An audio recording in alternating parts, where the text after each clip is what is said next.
दी जाए और खुदा हमेशा आप सबों के साथ रहे। मेरी दुआ है कि खुदा आपको दुआया रोज दे और आप उस तरह से दुआ करें जिस तरह से हमारा खुदा सुनना पसंद करता है। और रसूलों के ईमान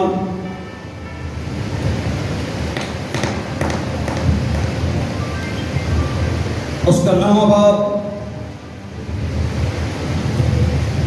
उसकी 10वीं आयत से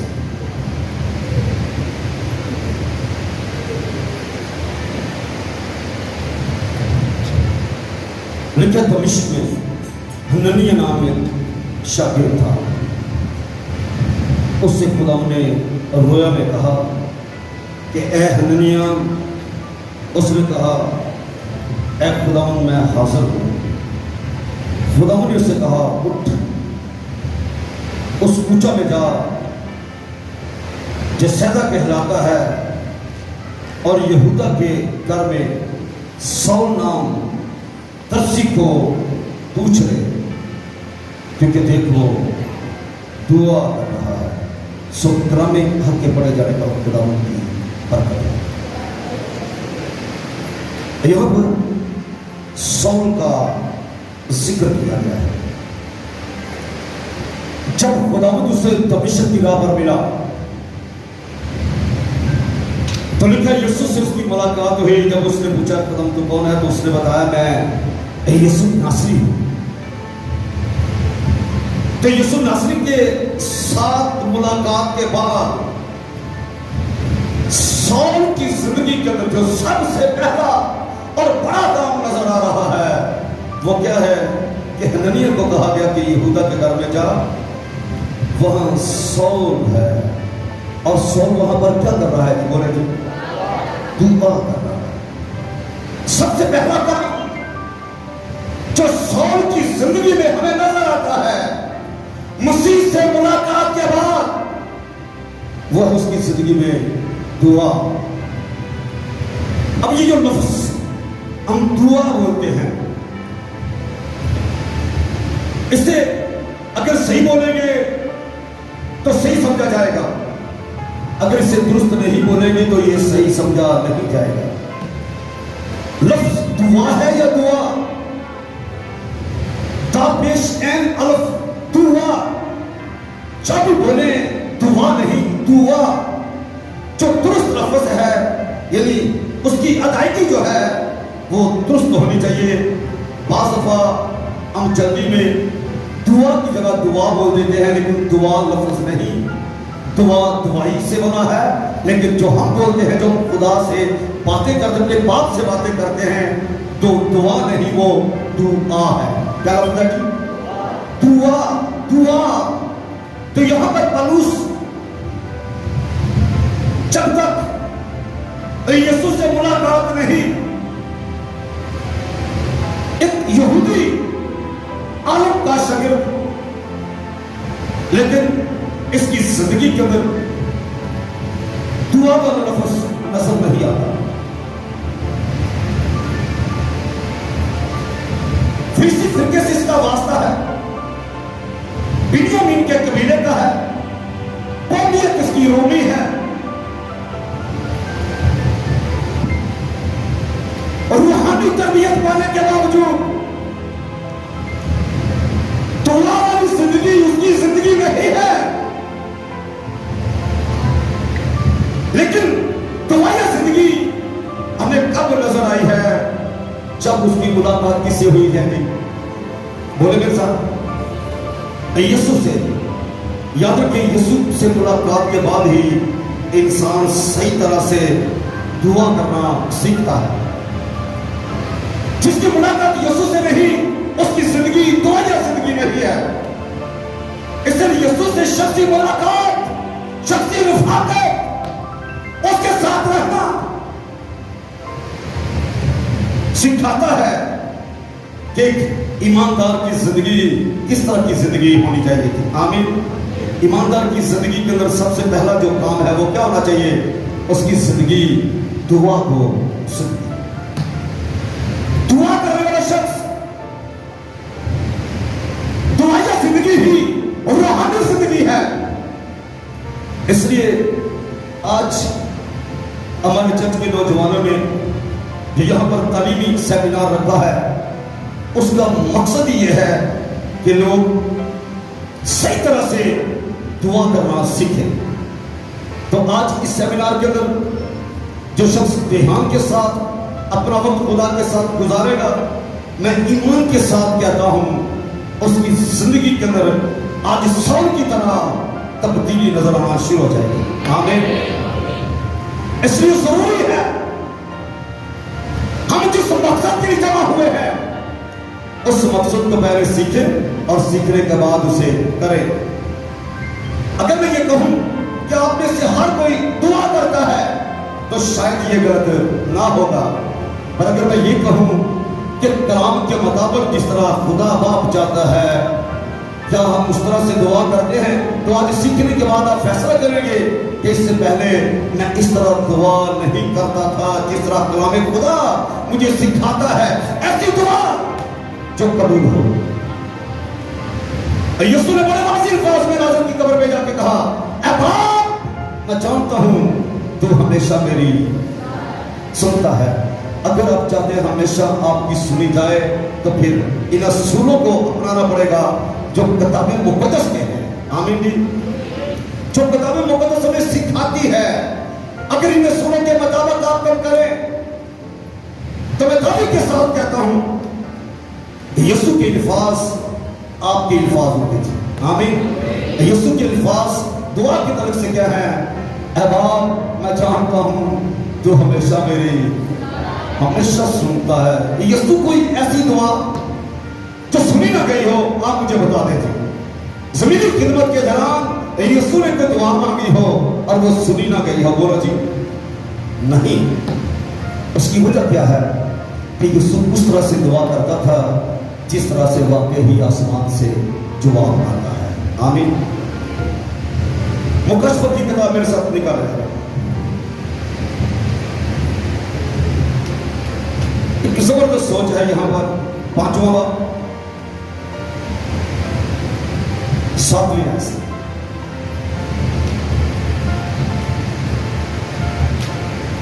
यहां पर लिखा है, उसने आकर तख्त पर बैठे हुए कि कहने हाथ से उस किताब को ले लिया। किसकी बात हो रही है? यीशु मसीह की। किससे किताब को ले लिया? कादिर मुतलिक से, खुदा बाप से जो तख्त पर बैठा हुआ था। जब उसने किताब ले ली तो वो चारों जानदार 24 बुजुर्ग उस बरा के सामने गिर पड़े और हर एक के हाथ में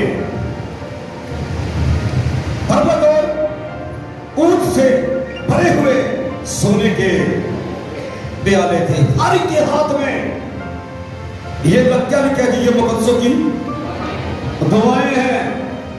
और वो ये नया गीत गाने लगे कि तू ही इस किताब को लेने और उसकी मोहरें खोलने के लायक है, क्योंकि तूने ज़िंदा होकर अपने खून से हर एक कबीला और अहले ज़बान और उम्मत और कौम में से खुदा के वास्ते लोगों को खरीद लिया और उनको हमारे खुदा के लिए एक बादशाही और काहिल बना दिया और वो ज़मीन पर बादशाही करते हैं। वो ज़मीन पर बादशाही करते हैं। शाही काहिल होने के नाते ईमानदार ज़मीन पर क्या कर रहे हैं जी? बादशाही कर रहे हैं।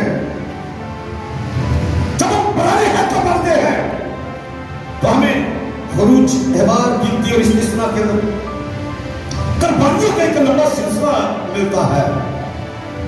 और याद रखें इन चारों किताबों के अंदर दुआ वाला लफ्ज़ आपको कहीं नजर नहीं आएगा। कुर्बानियां हैं कई तरह की और ये काम था काहिनों का कुर्बानी चलाना। अब जब नए हद के अंदर आए तो नए हद के अंदर कहानत के असूल क्या हो गए जी? बदल गए। कैसे बदल गए? जब काहिन बदल गया तो कहानत के असूल भी क्या हो गए जी? पुराने हद में कहानत लावी के कबीले की थी, नए हद के अंदर कहानत यहूदा के कबीले के काहिन यीशु मसीह की है। आमीन। तो लिखा जब कहानत बदल गई तो कहानत के साथ मिली हुई शरीयत भी बदल गई। पुराने अहद के अंदर काहिन क्या करता था? कुर्बानियां चढ़ाता था। और नए अहद के अंदर काहिन क्या करता है? वो दुआओं का भरपूर खुदा के सामने चलाता है। आमीन। कुर्बानी का वो सिलसिला मौकूफ हो गया। यीशु की कुर्बानी के बाद किसी और कुर्बानी की हमें जरूरत नहीं रही। अब कुर्बानियों का सिलसिला तो मौकूफ हो गया, लेकिन कहानत का जो काम नए अहद के अंदर है वो क्या है कि वो भरे की तारीफ कर रहे हैं और वो दुआओं का भरपूर क्या कर रहे हैं जी? चला रहे हैं। वो सब के सब अभी क्या है? हाथ में भरबत और कूद लिए हुए। और ये मुकद्दसों की क्या है जी? बोले मेरे साथ, मुकद्दसों की दुआएं हैं। नए अहद में और पुराने अहद के अंदर दुआ के सिलसिले से जो फर्क है वो ये है कि पुराने अहद के अंदर कुर्बानियों का सिलसिला है और नए अहद के अंदर दुआ का सिलसिला है। आमीन। इसलिए जरूरी है एक ईमानदार जो ये कहता है मैं शाही काहिन हूं, तो नए अहद के अंदर काहिन का काम क्या है? बोलो मेरे साथ जी, कुर्बानियां चढ़ाना। बोलो जी, दुआ करना, बलि की तारीफ करना, ये किसका काम है? एक शाही काहिन का ये काम है। नए अहद के मुताबिक कि वो क्या करे? दुआओं का बखूर चलाए और उसके बाद क्या करे जी? बलि की तारीफ करे। ये मुकद्दसों का काम है। किसी का काम है, जिस काम के लिए वो बुलाया गया उसे करे। आप शाही काहिन होने के नाते किस काम के लिए बुलाए गए हो? बोलो जी, जिसको समझ आ रही है जरा बोले, ऊंची आवाज में थोड़ा बोले। दुआ के लिए, हर एक की तारीफ के लिए बुलाए गए हो। इसलिए जब भी वक्त मिले उसकी तारीफ करो और जब भी मौका मिले उसके हुजूर झुक के दुआ। मैंने बताया दुआ जिंदगी रूहानी जिंदगी है। खुदा के साथ जो शख्सी रफाकत है वो दुआ है। खुदा के साथ आपका जो बाहरी तलक है वो क्या है जी? दुआ है।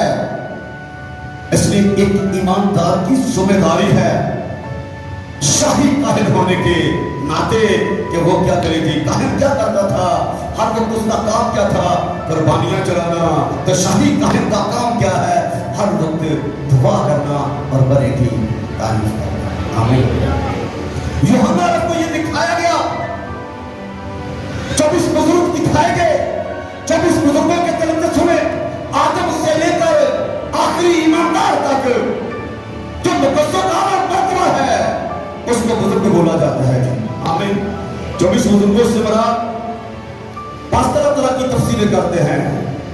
अय्यूब के बारे बेटे हैं, यूसुफ के बारे शागिर्द हैं, या और कई तरह के। तो ये मेरा मजमून नहीं, इसलिए इस पर मैं बातें नहीं करूंगा, लेकिन ये जरूर बताऊंगा कि इनका नाम इस लिस्ट में नहीं है। अलबत्ता आदम से लेके आखिरी ईमानदार तक कोई भी है, उसका मर्तबा और मकाम ये है कि वो क्या है जी? बुजुर्ग है। और बुजुर्गों के हाथ में क्या है जी? लिखा है जब उसने किताब ले ली और 4 जानदार क्या हुए जी? 24 बुजुर्ग उस बरा के सामने क्या गिर पड़े और हर एक के हाथ में बरबत और दूध से भरे हुए। आगे क्या लिखा जी? सोने के प्याले थे, ये मुकद्दसों की दुआएं हैं। ये वो बखूर है जो दिन रात खुदा की हुजूरी में जलाया चाहता है। मैंने बताया सौल की यीशु से मुलाकात उसकी दुआ जिंदगी की बुनियाद है। आमीन जी। और उसके बाद हम देखते हैं शाही काहिन होने के नाते हर ईमानदार का फर्ज है कि वो क्या करे जी? दुआओं का बखूर हर वक्त क्या करे जी? चलाता रहे। यीशु की दुआ जिंदगी के बारे में मैं आपको बताना चाहता हूं। लूका की मार्फत लिखी गई इंजील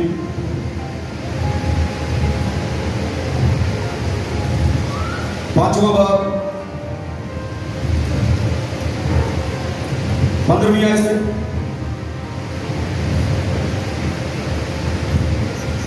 लिखा, लेकिन उसका चर्चा ज्यादा फैला और बहुत से लोग जमा हुए कि उसकी सुने और अपनी बीमारियों से शिफा पाए। मगर वो जंगलों में अलग जाकर दुआ किया करता था।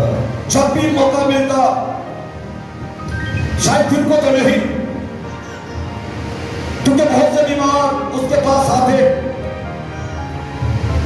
कलाम की मनादी, लेकिन रात को अलग जंगलों में जाके, पहाड़ों पर जाके वो क्या करता है? दुआ। यीशु जानता है मुआजिज़ात करने के लिए उससे बहुत बड़ी कुव्वत की क्या है जी जरूरत है। 12 वर्ष से बीमार औरत ने जब यीशु को छुआ तो यीशु ने कहा, किसी ने मुझे छुआ है क्योंकि कुव्वत मुझसे निकली है। तो दुआ के बगैर कोई ईमानदार अपने को कुव्वत पैदा नहीं कर सकता, जिससे बीमार शिफा पाए, जिससे लंगड़े चलना शुरू हो जाए। आप हुक्म दे यीशु नासरी से उपद्रव में निकलना, चीखे मार मार के निकलना शुरू हो जाए। ये आपकी तोयत जिंदगी ही है, जिसके स्वभाव से कुव्वत आप में से क्या होती है जी निकलती है और बीमार अच्छे होते जाते हैं। ये कुव्वत कैसे आपके अंदर आएगी अगर आपकी जिंदगी दवाइया जिंदगी नहीं होगी? अगर चाहते बीमार अच्छे हो, लोगों की जिंदगी के अंदर तब्दीली का काम हो, आपके फर्ज एक बड़ी बेदारी, लोगों को यीशु के पास लाया जाए और रूहों को जीता जाए, खिदमत का काम किया जाए, तो फिर आपकी जिंदगी किस तरह की होनी चाहिए? आस्था नहीं बोलना चाहिए। आपकी जिंदगी कैसी जिंदगी होनी चाहिए? तुम्हारी जिंदगी। फिर आप देखो, जब आप यीशु की तरह लंबी लंबी दुआएं दुआ करेंगे, तो फिर उसके बाद आप देखना कि किस तरह मुआजिज़ात आपके वसीला से होना शुरू हो जाएंगे। आमीन। और सिर्फ यीशु के वसीला से नहीं, यीशु ने कहा तुम मुझसे भी बड़े बड़े काम करोगे। आमीन। और यीशु ने कहा ईमान लाने वालों के दरमियान ये मुआजिज़ात। आमीन जी। दुआया जिंदगी मुआजिज़ात से भरी हुई जिंदगी है।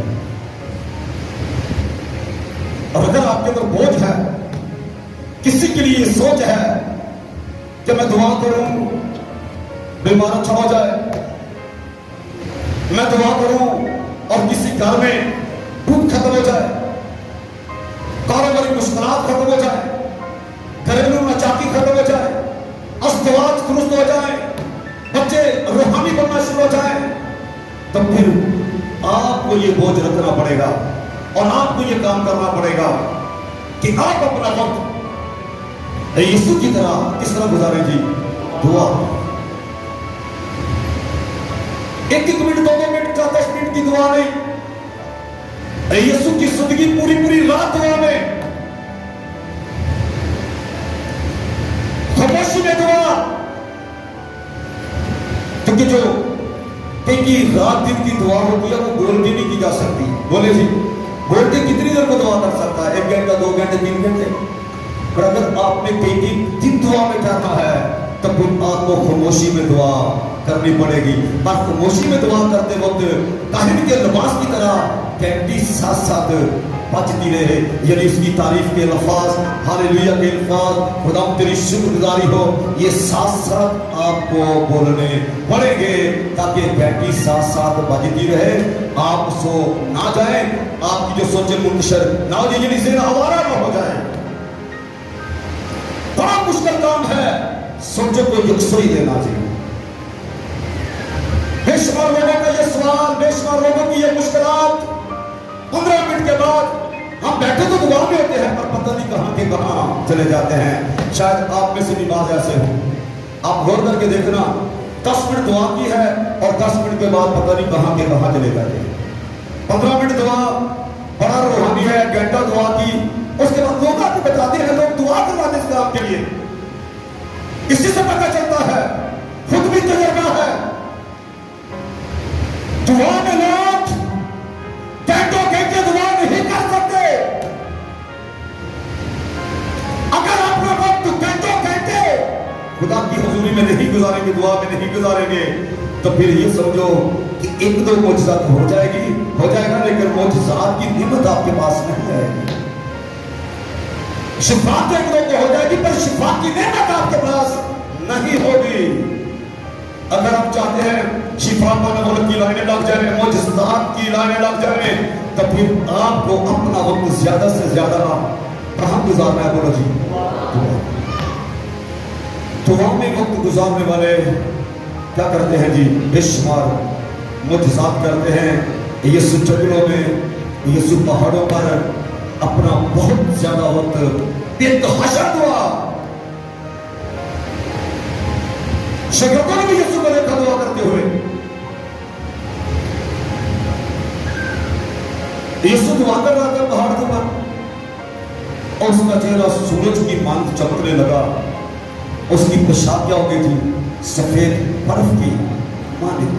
हालत कौन सी थी? दवाई हालत ऐसी है जिससे चेहरे पर नूर आना शुरू हो जाता है। आमीन। आपका लिबास बर्फ की मांग सफेद होना शुरू हो जाता है। यीशु दुआ कर रहा है, चेहरा नूरानी है। शागिर्द क्या कर रहे हैं? बोलो जी, शागिर्द क्या कर रहे थे? सो रहे थे। कसमी बात के अंदर भी आपने यही मंजर देखा कि यीशु दुआ कर रहा है और शागिर्द क्या कर रहे हैं? सो रहे हैं। बताना चाहूंगा, ये जो दुआ करना है बड़ा ही मुश्किल काम है। मैं नामुमकिन नहीं कह रहा, मैंने क्या बोला जी? मुश्किल काम है। जितना ही ये मुश्किल है उतना ही ये बरकत है। इसलिए जरूरी है कि यीशु की दुआ जिंदगी पर गौर की जाए। आमीन। यीशु किस तरह दुआ करता था? यीशु का जो दुआ तरानियां है वो कितना है, और उसके बाद देखिए हम कितना वक्त दुआ करते हैं। और फिर अगर यीशु की तरह दुआ ना करें और यीशु की तरह ये उम्मीद रखें और ये कहे बाप मैं जानता तू हमेशा मेरी सुनता है, तो बोलो सुनी जाएगी जी। बेशुमार लोग इन बातों से बरगश्ता हो जाते हैं। यीशु कहता है बाप मैं जानता तू हमेशा मेरी सुनता है। हम दुआ पर दुआ करते हैं पर खुदा हमारी नहीं सुनता। वजह क्या है? ना सुनने की वजह क्या है? आगे भी बेशुमार वजूहात आप जानेंगे, लेकिन सबसे पहली वजह जो आपने सुनी यहां पर वो यही है कि हम यीशु की तरह दुआ करने वाले, यीशु की तरह अपनी जिंदगी को दुआया जिंदगी बनाना बहुत जरूरी है। आमीन। अगर यीशु की तरह दुआ करना शुरू करेंगे, कई दिन, कई घंटे, कई रातें अपना वक्त दुआ में गुजारें, रात आप दुआ में गुजारेंगे, दिन आप मुआजिज़ात करने में गुजारेंगे। आमीन। और जो लोग रात अपना वक्त खुदा के साथ गुजारते हैं, दिन के अंदर खुदा अपनी कुदरत को उनके वसीला से जाहिर करता है। अगर चाहते हैं कि आप के वसीला से उसकी कुदरत जाहिर हो, तो किस तरह की जिंदगी होगी? खुशी से बोलेंगे जरा, दुआया जिंदगी के बगैर ऐसा मुमकिन है बिल्कुल भी नहीं। जिंदगी का दुआया होना, ज्यादा से ज्यादा वक्त दुआ में गुजारना, ये बहुत ही जरूरी है। और मैंने यीशु के बारे में आपको पढ़ के सुनाया, फिर मैंने बताया कितना मुश्किल काम है ये दुआ करना, लेकिन फिर बताया गया कि जितना ही मुश्किल है उतना ही ये क्या है जी जरूरी है। यीशु ने बड़ी खूबसूरत मसाल दी। एक रास्ता वो है जो कुशादा है, एक वो रास्ता जो सुपड़ा है। कुशादा में जाने वाले बहुत हैं, लेकिन सुपड़े में जाने वाले, क्योंकि मुश्किल रास्ता है, लेकिन जितना ही मुश्किल है उतना ही उसमें जाना भी क्या है जी जरूरी है, क्योंकि उसके आखिर में क्या है जी बेशकी। इस तरह जितना ये मुश्किल है उतना ही ये जरूरी है। आमीन। और ईमानदार जो है उसकी जिंदगी और उसकी जिंदगी का निशान दुआ से है। आमीन। दुआ के वसीला से ही आपका तल्लुक खुदा के साथ गहरा हो सकता है। अगर कोई शख्स ऐसी मुश्किल में फंसा हुआ है कि दुआ करते वक्त मुझसे दुआ नहीं होती थी, अभी मैंने दुआ करना शुरू की ख्याल कहीं के कहीं चले गए थी। मैं पूछूंगा तो नहीं, लेकिन मैं ये जानता हूं ऐसे बहुत से लोग 5 मिनट दुआ की 6 मिनट में दिमाग कहीं का कहीं चला जाता है, सोचे पता नहीं कहां की कहां चली जाती है। अगर कोई ऐसी मुश्किल का शिकार है तो मैं आज आपको बेहतरीन हल बता के ही आगे बढ़ूंगा जी। मत्ती की मार्फत लिखी गई जी।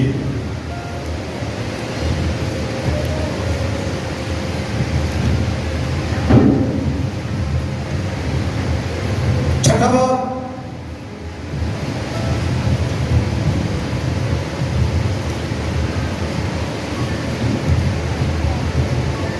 छठी आयत।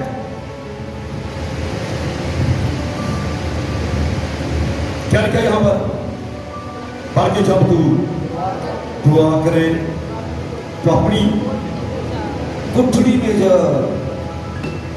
इसका मतलब हरगिज नहीं कि आप किसी और जगह पर दुआ नहीं कर सकते। दुआ के लिए आप किसी जगह पर भी दुआ कर सकते हैं, हर वक्त दुआ कर सकते हैं, बिना नागा दुआ कर सकते हैं, हर वक्त बिना नागा किसी भी जगह पर आप क्या कर सकते हैं जी? दुआ कर सकते हैं। लेकिन अपनी सोचों को दुरुस्त रखने के लिए बेहतरीन तरीका भी यीशु ने बताया वो ये है। बल्कि जब तू क्या करे जी? दुआ करे अपनी घुटनी में जाओ और दरवाजा क्या कर ले जी? बंद करके अपने बाप से जो मशीदगी में है क्या कर जी? दुआ कर। इस सूरत में तेरा बाप जो मशीदगी में देखता तो ये क्या करेगा जी?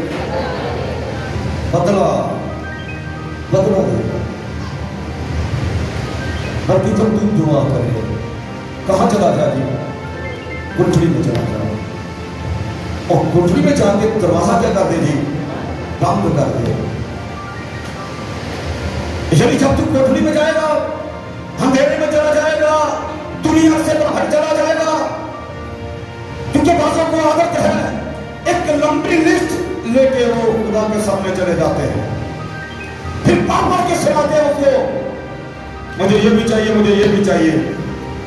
उससे मांगने के लिए और उसको देने के लिए कोई मुश्किल तो नहीं है, लेकिन साथ ये उसका बनाया हुआ अपना ही असूल है कि वो जरूरतों को पूरा करता है, ख्वाहिशों को पूरा। हाँ, मेरे खास कोई हो तो जरूर जरूरतों को लेके जाओगे पूरा करेगा, दुनिया साथ लेके चले जाओगे तो कभी दुआ सुनी नहीं जाएगी।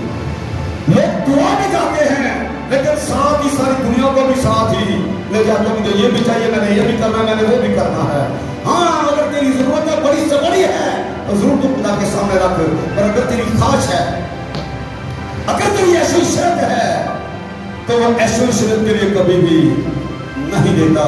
लिखा है तुम मांगते हो नहीं पाते, तुम तो ऐसी इशरत के लिए मांगते हो। मुझे ये बताओ, क्या खुदा आपको देखे आपकी दुआएं जिंदगी को बर्बाद करना चाहता है? बोलो जी, आप दुआएं जिंदगी छोड़ के ऐसी इशरत में पड़ जाए, खुदा कैसा चाहता है? इसलिए ऐसी दुआओं को खुदा कबूल करता है और ऐसी दुआओं का कभी जवाब मिलता है। और वाज़ेह लिखा है तुम मांगते हो इसलिए नहीं मिलता कि ऐसी इशरत के लिए मांगते हो। खुदा कभी ऐसा नहीं करेगा।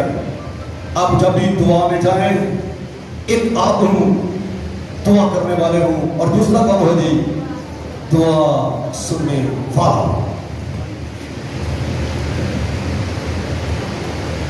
बस इबादत घरों में खड़े होकर दुआ करना पसंद करते हैं।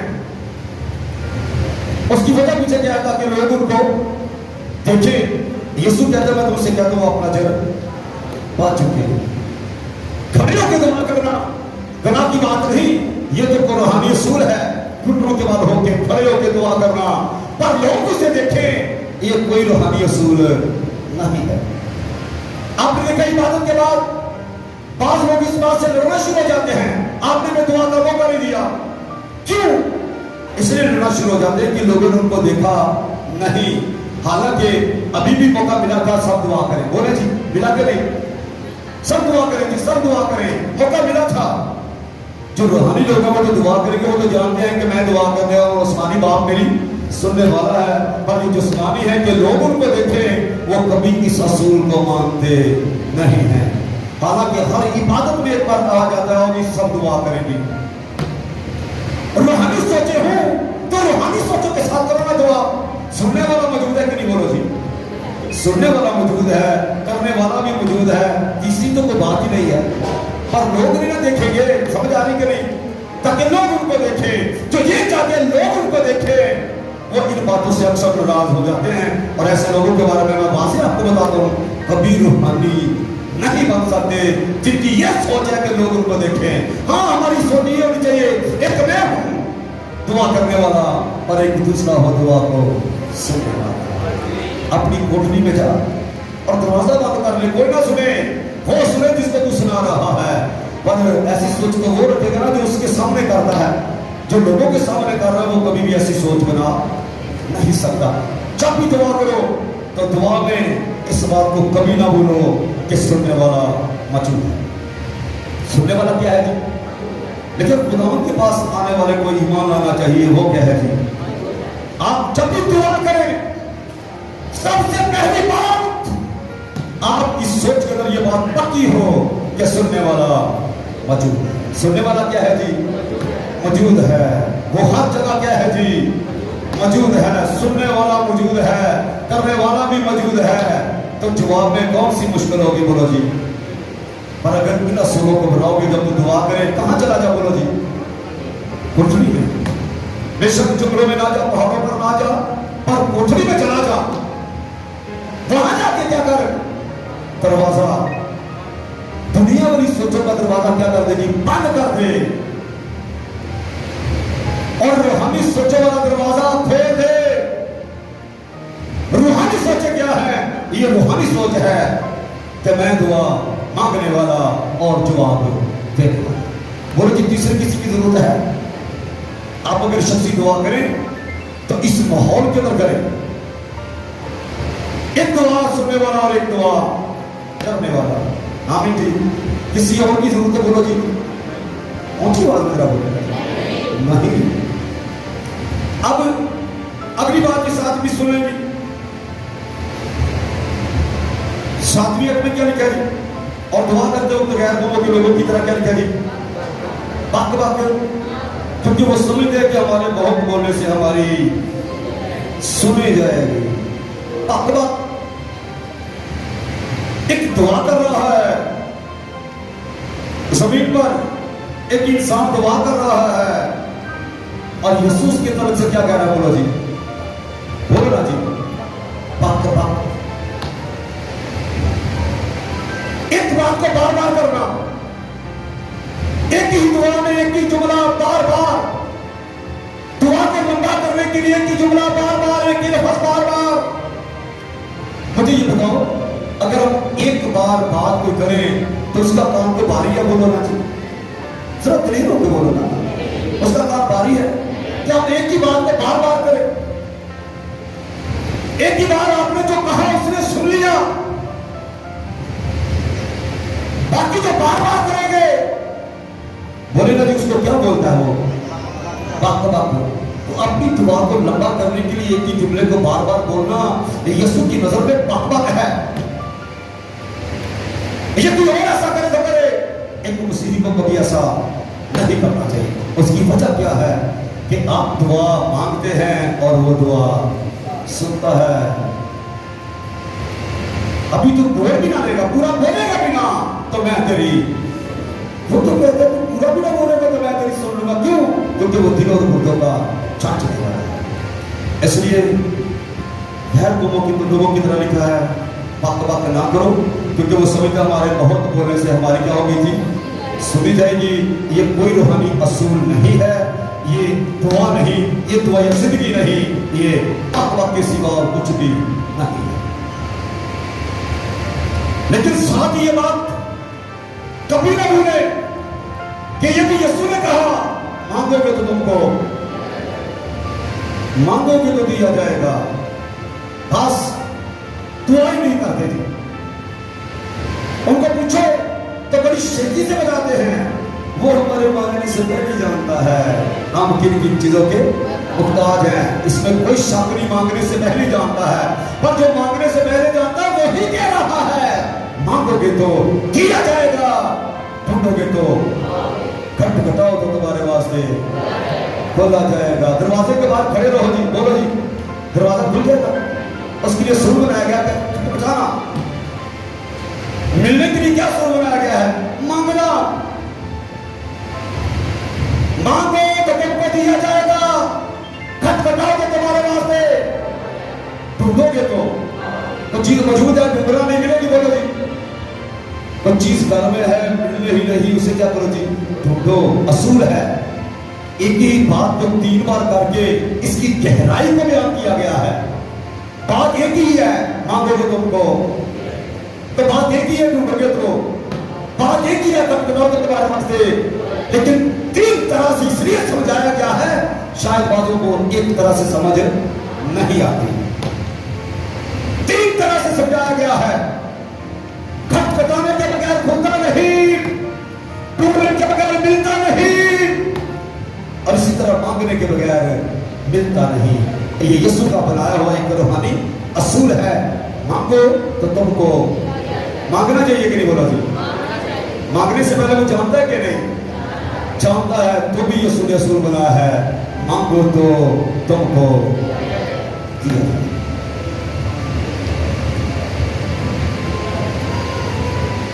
हमें जो तरीका का सिखाया गया है उसमें बड़ी आला तालीम दी गई कि जब तू दुआ करे कहां चला जाए, कोठड़ी में चला जा, और उसके बाद देखे छठे बाप की नामिया यहां पर लिखा है, बस तुम इस तरह दुआ किया करो, ऐ हमारे बाप। अब देखिए यीशु की शिकस्त है कि जिस तरह यूहन्ना ने अपने शिष्यों को दुआ करना सिखाया, तो भी हमें दुआ करना सीखा। तो यीशु ने तो बड़ा खूबसूरत तरीका सिखाया है दुआ करने का। पूरी कायनात के अंदर हर काम का एक असूल है, लेकिन ईमानदारों को पूछो दुआ करने का कोई असूल? वो कहते दुआ का कोई असूल नहीं, जिस तरह आप किया करो, उसने कहा मांगोगे तो तुमको दिया जाएगा।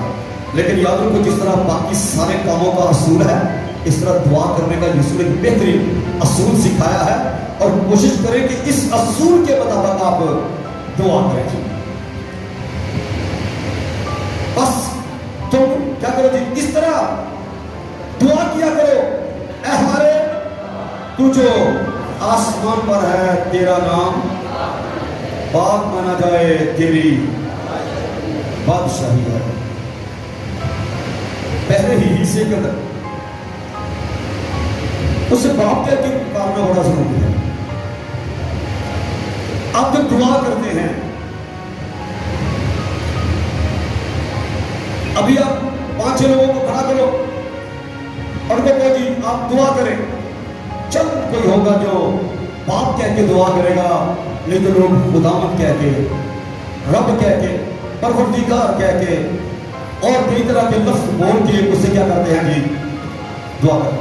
ऐसा करना बिल्कुल गुनाह नहीं, मैं गुनाह नहीं कह रहा, लेकिन याद रखिए इससे आपका जो गहरा तलक है वो वाज़ेह नहीं होगा। आप अगर उसे खुदा कहते हैं तो दूसरे बेशुमार लोग उसे खुदा कहते हैं। बोलो जी, उनमें और आप में क्या फर्क है? बताएं जी। अगर आप कहें कि तो मेरा खालिक है, तो खालिक तो वो पत्थरों का भी है। बोलो बाकी साझा के नहीं, क्या फर्क है आप में पत्थरों में? फर्क वाज़ेह करो, सुनने वाले को मुकम्मल हो जाए। तो जो जमीन पर मांग रहा है वो कौन है? जब उसे क्या कहेंगे, ऐ हमारे बाप, तो सुनने वाले को पता होगा मांगने वाला कौन है, मेरी बेटी है और मेरा बेटा है। तो यीशु ने कहा तुम बुरे हो के अपने बच्चों को अच्छी चीजें देना जानते हो, तो तुम्हारा आसमानी बाप तुम्हारे मांगने का। अब मुझे ये बताएं, अगर अपने तलब को वाज़ेह करोगे, लोगों पर जाहिर करोगे, इबादत में दुआ करोगे, बाप कहते के दुआ करो, किसी जगह पर भी दुआ का मौका मिले, किस तरह दुआ करो जी, उसे बोले मेरे साथ क्या कहना है, बाप कह के फिर कहूंगा, खुदा कहना गुनाह नहीं, वो हमारा खुदा है। उसे रब कहना गुनाह नहीं, मालिक कहना, खालिक कहना गुनाह नहीं, वो है। लेकिन इससे हमारा गहरा तलब जाहिर नहीं होता। आमीन जी। गहरा तलब कैसे वाज़ेह होगा, जब आप उसे बाप कह के पुकारेंगे। आमीन। तो जो दुआ करते हैं उस दुआ में इस असूल को जरूर शामिल करें कि जब भी दुआ करें उसे बाप कह के दुआ करें। आमीन जी। मसीह यीशु में मेरे आसमानी बाप है, अगर आसमानी भी साथ ऐड कर दे तो और भी ज्यादा अच्छा हो जाएगा। आमीन जी। क्योंकि बाप जमीनी भी होता है, लेकिन जमीनी बाप से कोई दुआ नहीं करता। हर कोई जानता है दुआ किसी की जाती है, आसमानी बाप से। तो जब भी दुआ करो उसे बाप कह के पुकारो, उसकी तारीफ में चुप बोल सकते हो, बोलो। बोलना चाहिए कि नहीं? क्यों बोलना चाहिए? कोई एहसान कर रहे हो आप, बोलना चाहिए। इसलिए आप बोल रहे हो कि वो इस लायक है तो उसकी तारीफ। आमीन। वो इस लायक है। अब हम जितनी भी तारीफ करेंगे, बोलो जी, कुछ ज्यादा हो जाएगी। जितनी मर्जी आप उसकी तारीफ करें उतनी ही क्या है जी, कम है। वो बेहद तारीफ के लायक है। उसकी बादशाही का इकरार, तेरी बादशाही आए, बादशाही आए कि जाए, बोलो जी, आए। बादशाह को ये पता है कि बादशाही ऊपर होनी है, बादशाही आप जमीन पर करेंगे। आप शाही काहे हो और आपको क्या करना है जी, बादशाही करनी है। कैसे करनी है, बोले जी, कैसे बातचीत करनी है? मैं अभी थोड़ी देर बता के ही आगे बढ़ा हूं। मैंने बताया है कि आपने दुआओं का बखूर जला के और खुदा की तारीफ करके क्या करना है जी, शाही काहिन होने की जिम्मेदारी को पूरा करना है। शाही काहिनों का काम क्या है? दुआओं का बखूर जलाना। तो यह जिंदगी उसकी कहानत को जाहिर करती है। आप काहिन हो, शाही काहिन हो, मामूली काहिन नहीं हो। इसलिए आपकी जिंदगी का ज्यादा हिस्सा दुआओं का बखूर जलाने में गुजरे, और उसके बाद आप उस तरह से दुआ करें कि जिसमें आपकी सोचें कायम रहे। आमीन जी। आप घंटा दुआ करते, 2 करते, 4 करते हैं, सिर्फ 2 चीजें हों, आप हो और आपका खुदा हो। सोचे मुंतशर ना हो, ज़ेरा फारा ना हो, सोचों में यकसाई कायम रखो, खुदा की हुजूरी को बना रहने दो। जैसे ही आपकी सोचें मुंतशर होती हैं, आप खुदा की हुजूरी से बाहर निकल जाते हो। आमीन। और जब तक आप होते हो और आपका आसमानी बाप होता है, आपके दरमियान उसकी हुजूरी क्या होती है जी, बोलो ना जी, मौजूद होती है। वो मौजूद है। हुजूरी क्या है? मौजूद है। जब वो सोचे आपकी कायम नहीं, तो वो आपके सामने दरमियान बोलो कैसे मौजूद होता है? ईमान के अलावा भी कोई और तरीका है, बोलो जी, उसको देखने का कि वो हमारे साथ मौजूद है। तो जब आप ईमान पर ही कायम नहीं रहे, तो फिर वो कैसे मौजूद है? उसकी मौजूदगी आपके ईमान के स्वर से है, उसकी हुजूरी आपके ईमान के स्वर से है। आप उसके साथ जुड़े रहेंगे, उसकी हुजूरी बनी रहेगी। आप उसके साथ नहीं कहीं के कहीं चले जाएंगे, तो उसकी हुजूरी भी आपके दरमियान मौजूद है।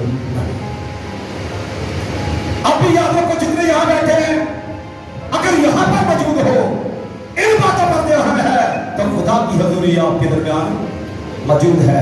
पर सोचे कहीं चली गई तो वो मौजूद नहीं है। इसलिए जरूरी है यीशु ने जो तरीका सिखाया उस पर कायम रहे। अगली बात क्या है? तेरी मर्जी जिस तरह आसमान पर पूरी होती है, बोलो जी, सभी पर। यहां पर बहुत लोग गलती करते हैं।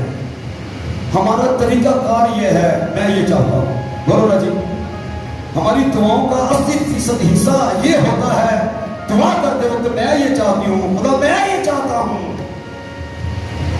कभी ये भी कहा है, खुदा जो तू चाहता है, बोलो ना।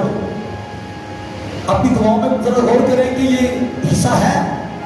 यीशु की दुआ जिंदगी में देखें, दुआ करते वक्त उसका जुमला, हो सके तो ये प्याला मुझसे टल जाए तो भी मेरी नहीं बल्कि तेरी।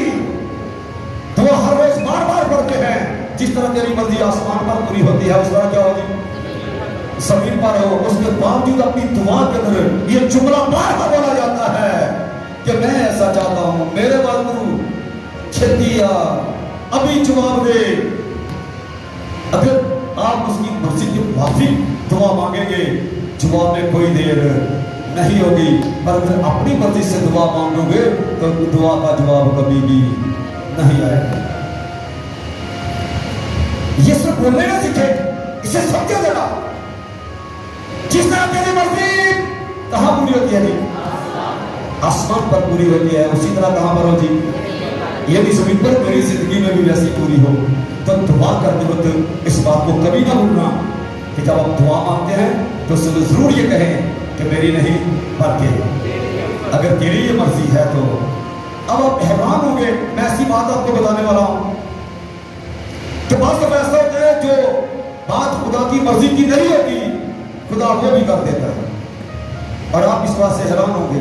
लेकिन मैं वाज़ेह करूंगा, कौम इस्राइल जब खुदा से बादशाह मांग रही थी तो मुझे ये बताओ, खुदा नहीं चाहता था कि उनको बादशाह, सौरे का बादशाह बोलो, खुदा चाहता था? बोले जी, ये जो जुमला है तो मुझे मेरे दिल के मुआफिक मिल गया, इसका मतलब ये था कि सौल खुदा के दिल के मुआफिक नहीं था। खुदा नहीं चाहता था सौल बादशाह हो, खुदा ये चाहता था कि बादशाहों का बादशाह ही इनका बादशाह। लेकिन उन्होंने कहा नहीं, हमें 100 बादशाह चाहिए। बोलो, खुदा ने दिया था ना? उसके बाद रोने लगे, ये हमें बादशाह नहीं चाहिए। खुदा आसमान से कौम इस्राइल के लिए 40 वर्ष तक मान बरसाता रहा, बड़ी खास कर दी, हमें गोश्त भी चाहिए। खुदा नहीं देना चाहता था, लोगों ने मांगा, बोलो खुदा ने दिया कि ना? लेकिन उनको गोश्त तो मुहैया कर दिया, पर उनकी जानों को सुखा दिया। जब आप बार बार कुछ कहते हो तो खुदा कर भी देता है, फिर आपको मालूम होता है, पर वो इसका मतलब ये नहीं कि वो आपकी मर्जी के मुताबिक कर रहा है। इसका मतलब ये होता है खुदा आपको देके जाहिर करता है कि ये तेरे लिए भला नहीं है। तेरे लिए भला क्या है? तेरे लिए भला ये है कि मेरी मर्जी तेरी जिंदगी में हो। इसी दुआ करते वक्त जरूरी है शामिल करेंगे जुमला तो भी देरी नहीं, बोलो जी, बल्कि तेरी मर्जी पूरी हो। हम दुआ करते हैं और उसके बाद जोर देते हैं कि ये जरूरी हो, लेकिन मालूम नहीं करते इसमें खुदा की मर्जी है या कि नहीं। और उसके बाद निकला हमारी रोज की रोटी, हमें ये जरूर मांग लिया करें बेशक हमारे रोज की रोटी में, पर रोज की रोटी मांगा करो, खुदाम नहीं। रोज की रोटी क्यों लिखा है? हमारे रोज की रोटी कल की क्यों नहीं मांगते? परसों के लिए क्यों नहीं मांगते? क्योंकि इसलिए लिखा है आज का दुख आज ही के लिए काफी है, कि कल के बारे में कोई शख्स जानते नहीं कि कल उसकी जिंदगी में है या, बोलो ना जी। इसलिए कल की फिक्र ना करो। दुआ करने वाले लोगों के लिए कल अपनी फिक्र आप करता है। आप दुआ करते हो, कल का दिन आपके लिए फिक्र आप करता है, और ये जिम्मेदारी वाले यीशु ने कल को दी हुई है। ये आपकी जिम्मेदारी नहीं कल के लिए फिक्र करना, आपकी जिम्मेदारी सिर्फ दुआ करना है, दुआओं का बखूर जलाना है, खुदा की तारीफ करनी है। शाही कहलाने के नाते दुआओं का बखूर जलाते जाओ, कल के लिए फिक्र ना करो, कल का दिन आपके लिए आप फिक्र करेगा। इसलिए जरूरी है आपकी जिंदगी दुआ जैसी हो। आमीन। आप दुआ करने वाले हो, कल आपके लिए आप फिक्र करेगा। बोलो जी, क्या ये छोटी हैसियत है? एक ईमानदार को यह कल के लिए फिक्र ही नहीं करनी। वैसे भी फिक्र किसी बात का हल नहीं है। हल क्या है? दुआ हल है, फिक्र हल। इसलिए फिक्र करने वाले मैं मेहनत करूंगा, फिक्र ना किया करो, बल्कि फिक्र की जगह पर क्या किया करो जी? दुआ किया करो। फिक्र हल नहीं। आप फिक्र करके इकबाल सुबह से काला नहीं कर सकते, अपनी जिंदगी में कड़ी बड़ा कर नहीं सकते, लेकिन याद रखो आप दुआ करके आसमान को खोल सकते हो और आसमान को बंद कर सकते हो। इसलिए जरूरी है फिक्र में। बोलो जी, क्या करना है? दुआ। लोग बैठो कहते अपना वक्त सालों साल अपने वक्त फिक्रों में गुजार देते हैं, लेकिन ये पसंद नहीं करते कि फिक्र का वक्त हम अगर दुआ को दे दें तो फिर हमारी मुश्किलों का हल भी हमें मिल जाएगा। लोग परेशान होना पसंद करते हैं, लेकिन कभी ये नहीं सोचते कि हम अपना वक्त अपने खुदा को देखें। आमीन। वही वक्त किसके साथ गुजारे? अपने खुदा के साथ गुजारे थे। और क्या हमारे रोज की रोटी आज में दे। और जिस तरह हमने क्या किया कि अपने कर्जदारों को तो भी हमारे कर्ज क्या कर जी माफ कर और हमें आजमाइश में न ला बल्कि बुराई से बचा, क्योंकि बादशाही और कुदरत और चलाते हैं जी हमेशा तेरे हैं। हमें आजमाइश में न ला, बुराई से बचा। हो सकता है मैं तोला जो और काम निकलूं, इसलिए मुझे आजमाइश में, हालांकि वो आजमाइश कर सकता है, बोलो कर सकता है कि जिसने आपको बनाया आपके ईमान को चेक कर सकता है, लेकिन दुआ करें कि हमें आजमाइश में ना ला, बल्कि क्या कर बुराई से बचा। तो ये एक असूल सिखा दिया है हमें खुदा के बेटे यीशु ने रूहानी जिंदगी जमीन पर गुजारने का, दुआया जिंदगी गुजारने का। इस पैटर्न के मुताबिक आप दुआ किया करें।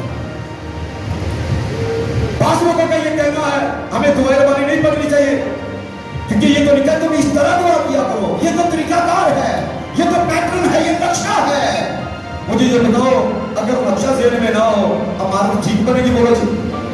इसलिए दुरुस्त इमारत बनाने के लिए, अपनी जिंदगी की एक मुकद्दस इमारत तैयार करने के लिए नक्शा आपके ज़हन में होना बहुत जरूरी है। और नक्शे के बारे में बताता हूँ, जो नक्शा नगार है नक्शे को बार बार पढ़ते और बार बार पढ़ाते हैं।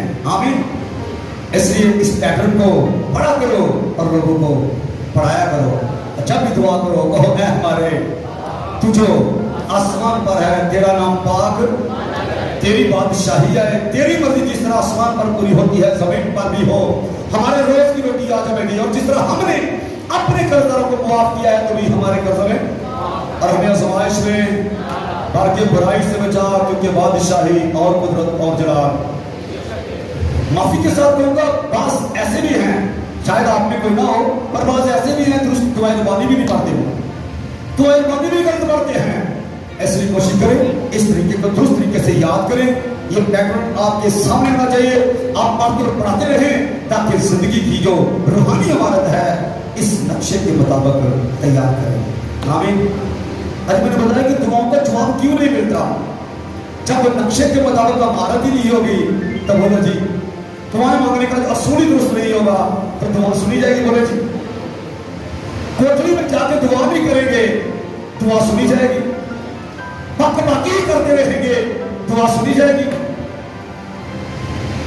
इस तरह दुआएं नहीं सुनी। पुराने हक को पढ़ के देखें, 25 की किताब के अंदर लिखा है, जब लोगों ने दुआ करना शुरू की तो लिखा है यहोवा का नाम लेके उन्होंने दुआ करना शुरू। उस वक्त से लोग यहोवा का नाम लेके दुआ करना शुरू हो गए। जब खुदा बाप ने अपना साथी नाम जो है और बात जाहिर किया कि यहोवा मेरा नाम है और अब तक मेरा यही नाम होगा। यह खुरूज 15वें बाब की 30वीं आयत और 3रे बाब की 15वीं आयत में पढ़ सकते हैं, अब तक मेरा यही नाम होगा। उस वक्त से लोग यहोवा का नाम लेके दुआ करना शुरू हो गए।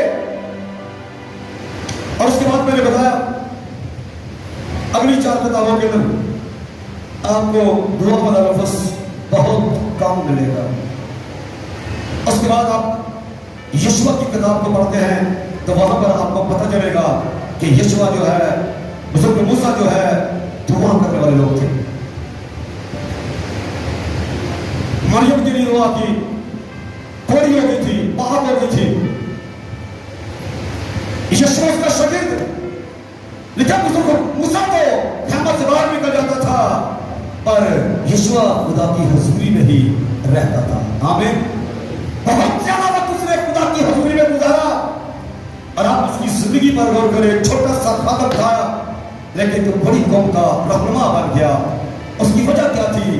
यीशुआ खुदा की हुजूरी में रहने वाला शख्स था, तो वजह जिंदगी उसकी जिंदगी थी।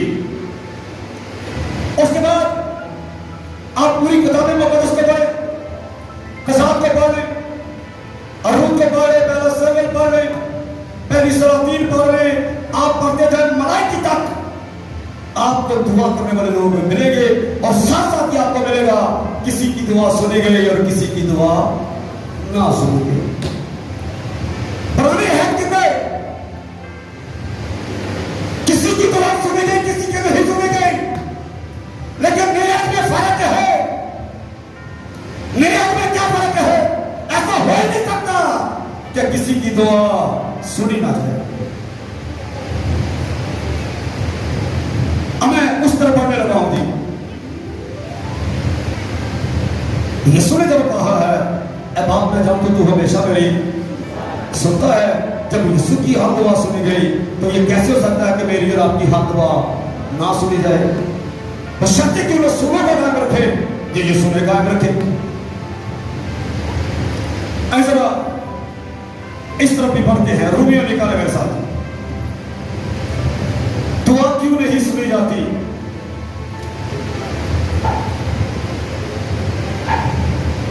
आठवां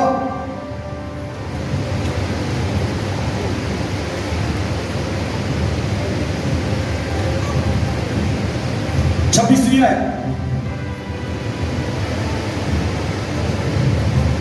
अगर हम थक गए तो मुझे बता दें, परेशान होने की जरूरत नहीं है।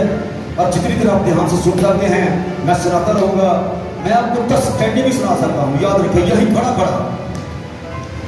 दुआ इसका वसी मजमून है जिस पर कई कई घंटे कई कई दिन बोला जा सकता है, याद रखिए। सुने गौर से। लिखा इसी तरह रू भी हमारी कमजोरी में क्या करता है जी? मदद करता है, क्योंकि जिस तौर से हमको दुआ करना चाहिए, आगे क्या लिखा जी? हम नहीं जानते। हम मुझे ये बताओ जवाब कैसे आएगा जब जानती भी दुआ करने किस तरह से है? जवाब ना मिलने की वजह हम जानते ही नहीं। मुझे ये बताओ, किसी को किसी खेत में बीज बोने के लिए भेजा गया और वो खेत से बाहर बीज बो आया। जब खेत में काटने के लिए गया तो वहां से क्या काटेगा? बोलो जी, खेत में से क्या काटेगा? बोलो। जबकि खेत में कुछ बोया ही नहीं तो खेत से काटना क्या है? इसी तरह ऐसा शख्स जो दुआ करना जानता ही नहीं, कैसी उम्मीद रखेगा कि मुझे जवाब मिलेगा? कैसे कहेगा बाप मैं जानता हूं तू हमेशा मेरी सुनता है, जबकि उसे दुआ करने की असूल ही मालूम नहीं, उसे मालूम ही नहीं दुआ करनी कैसे है। तो यहां पर लिखा है जिस तौर से हमको दुआ करना चाहिए हम, मगर रुकुन ऐसी आहें भर भर कर हमारी क्या करता है जी? शफाअत करता है, जिनका बयान नहीं हो सकता। और दिनों का परखने वाला जानता है कि रूह की क्या नियत है, क्योंकि वो खुदा की मर्जी के मुआफिक मुकस्सद की क्या करता है जी? शफाअत करता है। बोलना एक बारी हालेलुया। जिस तरह से मैं दुआ कर रही हूं हम नहीं जानते, लेकिन तरीका का क्या लिखा है? तरीका ये लिखा है, रूह कुदस किस लिए आया है? हमारी रूहानी मदद करने के लिए।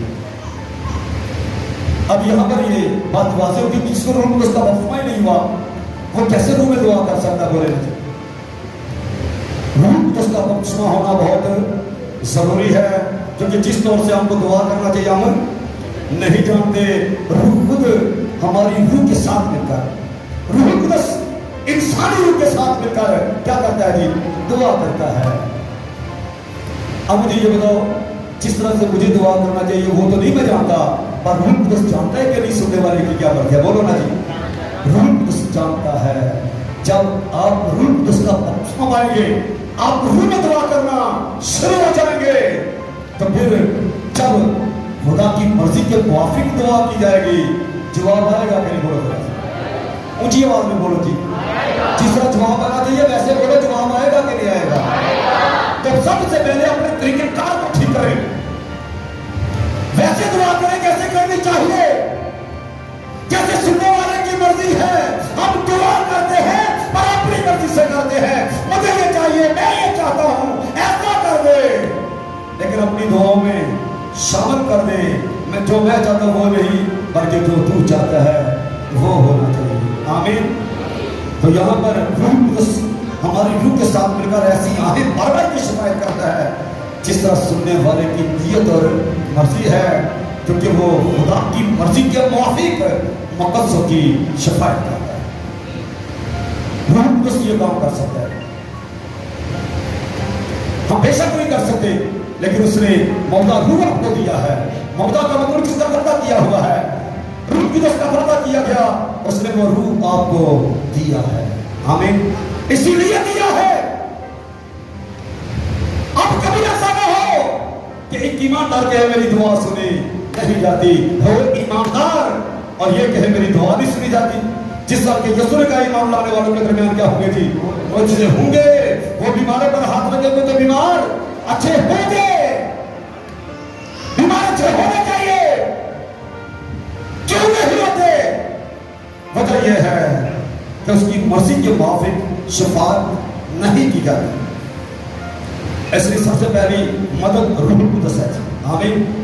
रूह कुदस हमारी मदद करता है, रूह कुदस हमारी रहनुमाई करता है, रूह कुदस हमारी रूह के साथ मिलकर ऐसी आहें भर भर के शफायत करता है जिस तरह सुनने वाले की क्या है जी मर्जी है।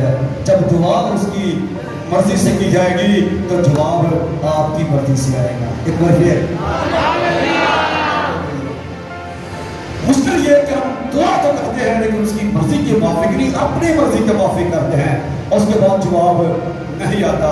फिर लिखा है तो मांगते हो नहीं पाते, क्योंकि अपनी मर्जी से अपने लिए मांगते हो। हमें अपनी मर्जी से नहीं, हमें किसकी मर्जी से मांगना है? बोलो ना जी, उसकी मर्जी के मुताबिक। एक और बड़ा काम जो हम बिल्कुल नहीं करते, मरकज की इंजील निकाले मेरे साथ 11वां बाब, जरा गौर से सुनिए दुआ क्यों नहीं सुनी जाती। अगर आज आप ध्यान से इन बातों को सुन लें तो मैं ईमान के साथ कह रहा हूं, कोई शख्स ये नहीं कहा कि मेरी दुआ नहीं सुनी जाती, बल्कि हर कोई कहेगा कि मेरी दुआ सुनी जाती है, मेरी दुआओं का जवाब मुझे मिलता है। मरकज 11वां 25वीं से गौर से सुनिएगा, लिखा है और जब कभी तुम खड़े हुए क्या करो जी, दुआ करते हो, अगर तुम्हें किसी से कुछ कहे जी, शिकायत हो तो मुझसे क्या कर दो जी, माफ करो ताकि तुम्हारा बाप भी जो आसमान पर है तुम्हारे गुनाह माफ करे। और अगर तुम माफ ना करोगे तो तुम्हारा बाप भी जो आसमान पर है तुम्हारे गुनाह माफ। अब मुझे ये बताओ, ऐसी हालत में दुआ सुनी जाएगी? और यीशु ने कहा अगर तू कुर्बानगाह पे जाए और तुझे याद आए तेरे भाई को तुझसे क्या है शिकायत है, पहले कुर्बानी चला या पहले जाके उसे सुना कर। क्यों ऐसा कहता है? क्योंकि कहता है कबूल करने वाला कबूल नहीं करेगा। पहले शिकायत दूर कर, पहले मुआफ कर, मुआफ करेगा तो मुआफ किया जाएगा, माफी होगी तो दुआ ऊपर जाएगी, ऊपर जाएगी तो कबूल होगी, कबूल होगी तो जवाब बोलो आएगा कि नहीं आएगा?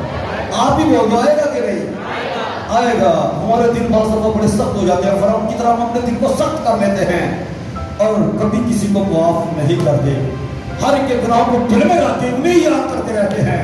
तो मुझे ये बताओ, यीशु ने कहा जो दिल में होता है वो जुबान पर आता है। दिल में किसी के लिए क्या है? कुफर है, पति है। जब दुआ करोगे तो क्या निकलेगा? बोलो ना जरा, जब खाती हो तो दासो, नहीं तो बोलो दिल से क्या निकलेगा? बदी निकलेगी। तो बदी का जवाब क्या नेकी आएगा? बोलो जी, बदी का जवाब कभी नेकी नहीं आएगा जी, याद रखो मेरी बात को। दिल में क्या रखो जी? ये सुना, आमीन, पाकीज़गी, ईमानदारी, परहेजगारी, इन चीजों को अपने अंदर रखो। तो जब खुदाम के सामने जाओगे तो दुआ मांगना शुरू करोगे, किसी के लिए कोई शिकायत नहीं होगी, दुआ रुक जाएगी। हम दिलों में बहुत कुछ लेके बैठे हुए हैं, फिर दुआ पर दुआ करते हैं और उसके बाद फैसला करते हैं आप बाबा की दुआ करें, मेरी दुआ सुनी। इस तरह से दुआ सुनी जाएगी? बोलो जी, लोगों के लिए नफरत रख के हम दुआ करें। तब कहता अगर मैं पति को दिल में डालता तो तू मेरी कभी भी, बोलो ना जी, पति को दिल में रखने वालों की कभी सुनी नहीं जाती। इसलिए कोशिश करें कि कभी पति को दिल में ना रखें, इसलिए पति से बचे रहेगी।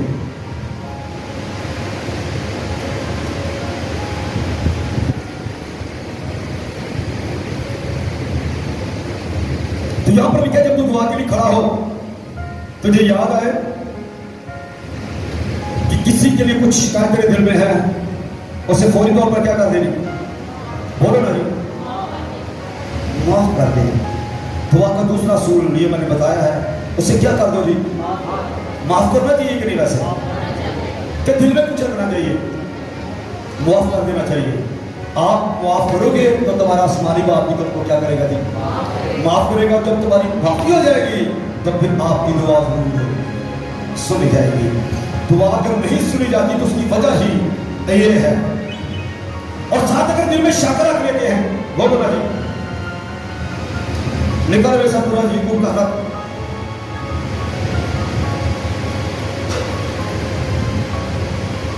बड़ा खूबसूरत हवाला मैं आपके लिए पढ़ने लगा।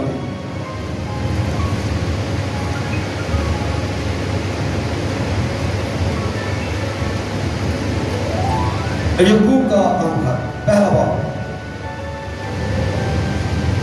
36 आयत से लिखा, मगर ईमान से क्या करो जी? मांगे और कुछ शक ना करें, क्योंकि शक करने वाला समंदर की लहर की मानिंद होता है जो हवा से बहती और उछलती है। ऐसा आदमी ये ना समझे कि मुझे खुदा से कुछ कभी जवाब, बल्कि मैं ये कहूंगा कुछ भी उसको नहीं, माफ करे और शक ना करे। शक को जिंदगी से क्या करना है? दूर करना है। मांगे और कुछ शक ना करे, क्योंकि शक करने वाला समुद्र की लहर की मानव होता है जो हवा से बहती है उछलती है। ऐसा आदमी ये ना समझे कि मुझे खुदा से कुछ मिलेगा। बोलो जी, कभी जवाब मिलेगा? दिल में शक रखते बैठ के दुआ करना शुरू हो जाते हैं और बाद में कहते जवाब नहीं आता। वो पहले से बता रहा है मुझे कुछ भी नहीं मिलेगा। वो शख्स दो दिना है और सब बातों में क्या है? बेक्याम है, क्योंकि उसको क्याम नहीं मिला, इसलिए दुआ का जवाब भी कभी से नहीं मिलेगा। जरूर है पति को दिल से क्या करेगी? दूर रखे। शिकायत हो तो शिकायत को क्या करेगी? दूर करें। एक दूसरे को क्या करेगी? माफ करें। अगर माफ करेंगे तो आप भी माफ किए जाएंगे। शिकायत दूर करें। शक को जिंदगी से क्या करेगी? दिखा लें। और उसके बाद क्या करेगी? दुआ मांगे। दुआ सुनी जाएगी। मैंने बताया, आज मैं ये बताना चाहता हूं दुआ सुनी क्यों नहीं जाती। लेकिन तुम दुआ पर दुआ करोगे पर मैं नहीं सुनूंगा। वजह क्या है? दुआ सुनी क्यों नहीं जाती? सबसे पहली बात मैंने बताई, इसलिए नहीं सुनी जाती, हमें दुआ करने का असूल नहीं पता। जिस तरह से दुआ करेंगे हमें जानते ही नहीं। तो इस काम के अंदर मैंने बताया मदद करता है। और उसके बाद दूसरी जो बात आपको बताई गई वो ये थी कि दूसरों को क्या करो जी? माफ करो। शक को जिंदगी से क्या करो जी? दूर करो। और उसके बाद तीसरी बात सुने, 11वीं बात की मैं 23वें ऐसे पढ़ रहा हूं। मरकस 11वां बाब 22वें ऐसे लिखा, मैं तुमसे सच कहता हूं। क्या लफ्ज़ है जी? मैं तुमसे सच कहता हूं। तो इसका मतलब ये नहीं कि कभी झूठ भी बोला जा सकता है। इसका मतलब है कि इसमें रद्दी पर भी शक की गुंजाइश नहीं है। मैं जो तुमसे कहता हूं वो सच सच कहता हूं। आमीन। याद रखो, इंसान की किसी बात पर भी आप शक कर सकते हैं, लेकिन मेरे यीशु की किसी बात में कोई शक नहीं। समझ ना भी आए तो भी कबूल कर लो। आमीन। वक्त आने पर उसकी समझ मिल जाएगी, पर आप कबूल ना करेंगे तब फिर मुसीबत बढ़ जाएगी। 22वें मरकुस 11वां बाब 22वें, मैं तुमसे सच कहता हूं, जो कोई इस पहाड़ से कहे तू उखड़ जा और समुद्र में जा पड़, और अपने दिल में शक ना करे, बल्कि क्या करे जी? यकीन करे जो कहता है वो उसके लिए वही होगा। अगली बात सुनिए, इसलिए मैं तुमसे कहता हूं जो कुछ दुआ में मांगते हो, यकीन करो तुमको मिल गया तो वो तुमको।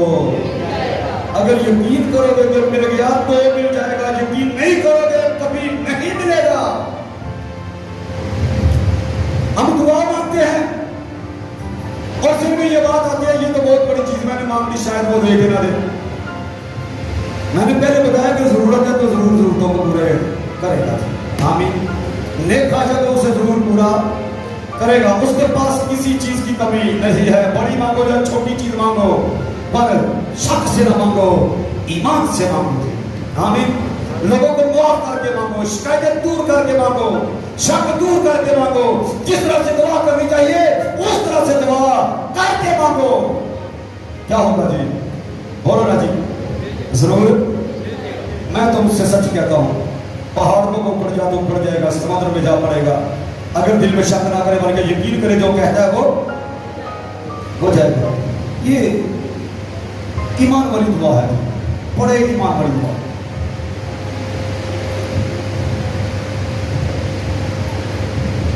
ईमान के बारे में जानते हैं, ईमान आंधी की चीजों का सबूत है। लोग सिर्फ लफ्ज़ कुछ बोलना जानते हैं, उसकी गहराई को नहीं जानते। अगर ईमान को समझ के बोलो तो फिर आप ईमान की बोली बोलो। ईमान आने की चीजों का क्या है जी? उम्मीद की हुई चीजों का इत्मीनान है। जिन चीजों की आपको उम्मीद है उनके बारे में इत्मीनान है। आने की चीजें जो चीजें नजर नहीं आती उनके बारे में ईमानदार बोले कि वो हैं। आमीन जी। ये ईमान है जो सामने नजर आ जाए, ये ईमान नहीं, वो तो हो गया है। ईमान ये है कभी हुआ भी नहीं और कहे कि वो है, मैंने पा लिया, मुझे मिल गया। बेशक मेरी गोद में नहीं, बेशक मेरी जेब में नहीं, बेशक मेरे हाथ में नहीं, पर मेरी रूह के अंदर, मेरे ईमान के अंदर हो गया। ईमान से हन्ना के बारे में गौर करो। दुआ कर रही थी जब ये भी कहने का जो इसराइल का खुदा तेरे दिल की मुराद को क्या करेगा जी? पूरा करेगा। उसके बाद लिखा, उसके बाद हन्ना का चेहरा उदास ना रहा। क्या सैमुअल उसी वक्त गोद में आ गया था? बोलो जी। लेकिन 7 दिन करके फिर वो अपने घर गई, लेकिन ईमान के अंदर उसने उसी वक्त कबूल कर लिया था कि खुदा ने सैमुअल मुझे भेज दिया। आमीन जी। उसके बाद उसका चेहरा उदास ना रहा, चेहरे पे उदासी नहीं रही, क्योंकि ईमान में कबूल कर चुकी थी, सैमुअल मिल गया है मुझे। ईमान की दुआ यूना मछली के पेट में है और खुदा से दुआ कर रहा है, मैं तेरी मुकद्दस हैकल में जाऊंगा, मैं कुर्बानियां गुजराऊंगा।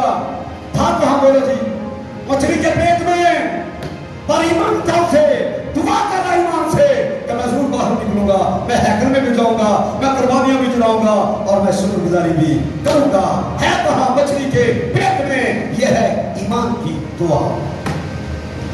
हम खुद की जिंदगी बदल करे, मछली पास नहीं है, कहता तो भी मैं खुदा से कुछ वक्त रहूंगा क्योंकि खुदा मेरी तवानाई है। यह ईमान की दुआएं। शक न करो, यकीन करो, जो मानते हो मिल गया है तो मिल जाएगा।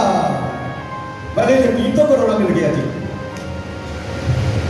लेकिन उस वक्त तक मांगते रहना है जब तक अंदर से आवाज ना आ जाए, आपका ईमान बोलना ना शुरू करेंगे मिल गया है।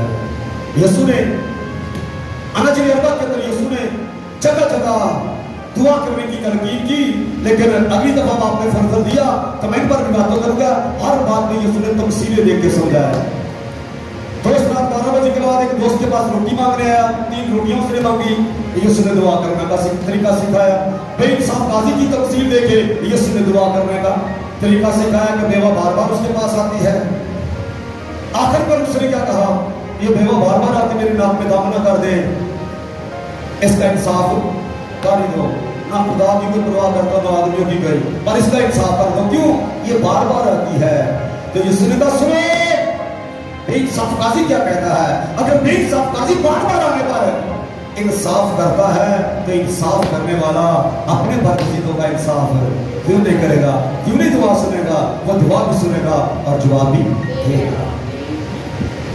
उस वक्त तक मानते रहो जब तक ईमान में कबूल ना कर लो, अंदर से आवाज आना शुरू हो जाए कि तुझे मिल गया है। मानते रहो उस वक्त तक, पर जब मिल जाए तो फिर खुशी मनाओ। आमीन। हन्ना की तरह चेहरा उदास ना रहे, उसके बाद कोई मायूसी दिल में ना रहे, उसके बाद खुशी मनाओ और साथ साथ खुदा की शुक्रगुजारी करते जाओ कि मैंने मांगा है मुझे मिल गया। आमीन। अब मैंने पहली बात बताई दुआ मांगने का असूल, किस तरह से दुआ करना चाहिए हम नहीं जानते। उसके बाद बताया गया कि अपने दिल में क्या करें जी, किसी के लिए नफरत ना रखें, दूसरों को माफ करें, आपके गुनाह भी माफ होंगे। शक न करें, शक करने वाला बंदा तो गिरा है, ऐसा शक कभी कुछ सोचा ही ना कि उसको खुदा से कुछ मिल जाएगा। शक करने वालों को खुदा से नहीं मिलता, ईमान से बोलने वालों के लिए, ईमान से मांगने वालों के लिए आसमान खुलता है। इसलिए याद रखें, शक न करें। उसके बाद अगली बात, जो भी मांगना है यकीन से मांगना है। इस यकीन से मांगना है कि मैंने मांगा है और मुझे यकीनन मिल गया है। आइए जरा पांचवी बात को भी देखें। यूहन्ना का पहला खत निकाले गए साहब,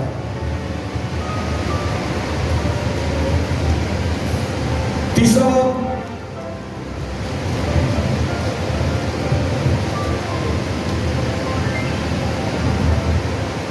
22वीं है, सुने गौर से। यहां पर लिखा है, और जो कुछ हम बोलो मेरे साथ क्या करते हैं जी, वो हम मांगते हैं वो हमें उसकी तरफ से मिलता है। आगे बता क्या लिखी है, क्योंकि उसके हुक्मों पर अमल करते हैं, उसके हुक्मों पर अमल करते हैं, जो कुछ वो पसंद करता है उसे बचा लाते हैं। जो मांगते हैं हमें मिलता है, क्योंकि उसके हुक्मों पर अमल करते हैं। अगर उसके हुक्मों पर अमल ना करोगे तो कभी ना सोचोगे उससे कुछ मिल जाएगा। ये वो बातें आपको बता रहा हूं जो वजह बनती है, रुकावट बनती है आपकी दुआ में। आज रुकावटों को दूर करने का वक्त है। खुदा ने भी इस सेमिनार के वसीला से खूबसूरत मौका दिया है, उन सारी रुकावटों को जिंदगी से दूर करे और यीशु की तरह ईमान से बोले, ऐ बाप मैं तेरा शुक्र करता हूं कि तू हमेशा मेरी सुनता है। आमीन। उसकी मर्जी के मुताबिक दुआ करो, रूह उसमें रह के, रूह उसकी रहनुमाई में क्या करो जी, दुआ करो।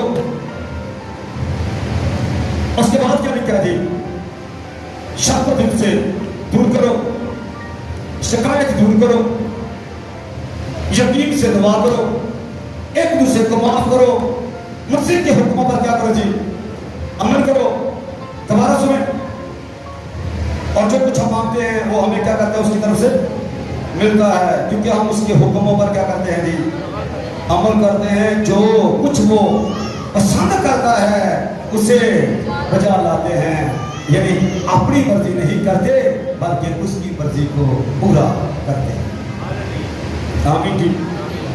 तो ये बहुत जरूरी है उसके हुक्मों पर अमल करना। और अगर ये कहे कि मर्जी में अपनी कर, मैं ये कह दूं वो मसीही नहीं जो अपनी मर्जी करे, क्योंकि मसीही मसीह के खून से खरीदा गया है और जो खरीदा गया है वो खरीदने वाले की मर्जी को पूरा करता है। खरीदने वाले की मर्जी ये है कि उसके हुक्मों पर अमल किया जाए, अमल करके फिर उसे मांगा जाए, फिर देखिए उसे मिलता है या कि अमली जिंदगी दुरुस्त नहीं करते। यहां रुकूंगा, हर बार रुकता हूं। वो बुनियादी चीज ईमान है, अमल नहीं। पर ईमान लाने के बाद ईमान का अमल भी बहुत जरूरी है, क्योंकि ईमान बगैर अमल के क्या है जी, मुर्दा है। बुनियादी चीज ईमान है, लेकिन ईमान के साथ ईमान का अमल भी बहुत जरूरी है। अमल क्या है, उसके हुक्मों पर अमल किया जाए। आमीन जी। आज जरा पांचवी चीज को भी देख रहे, उसमें कायम रहना। यूहन्ना 3:15 बाब निकाले गए साहब,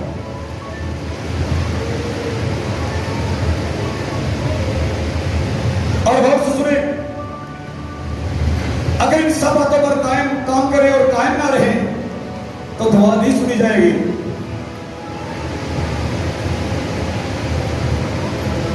पत्र बाब की 7वीं आयत,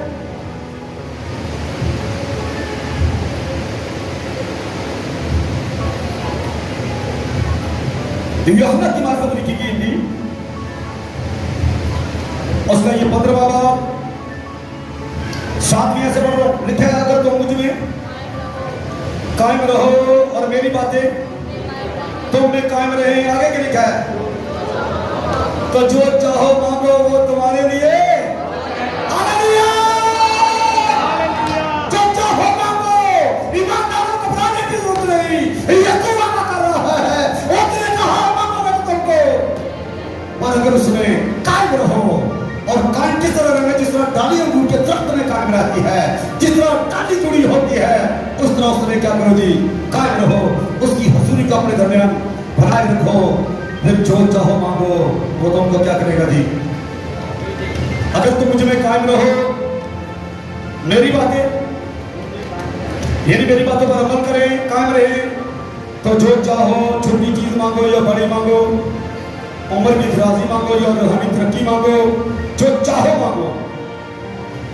बोलो छोटी बात है? ये इख्तियार किसके पास है? एक दुआ करने वाले शख्स के पास, उसके हुकूमत पर अमल करने वाले शख्स के पास, उसमें कायम रहने वाले शख्स के पास, शक ना करने वाले के साथ, ईमान में कायम रहने वाले के साथ, माफ करने वाले के साथ, रूह में दुआ करने वाले के साथ। ये हसीयत ऐसे लोगों को मिलती है। आमीन। जो चाहो मांगो वो तुम्हारे लिए। और अगली क्या लिखा है? मेरे बाप का जलाल इसी से होता है कि तुम बहुत सा फल लो, तभी तुम मेरे शागिर्द।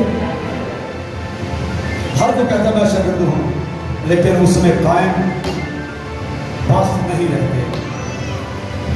उसमें कायम रहना क्या है? बहुत जरूरी, बहुत जरूरी है उसमें कायम रहना।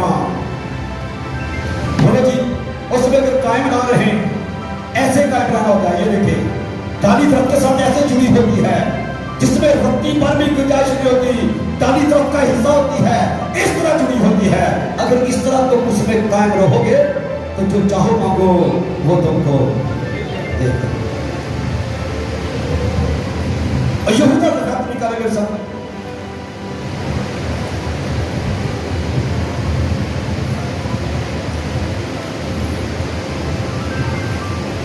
बड़ी खूबसूरत बात,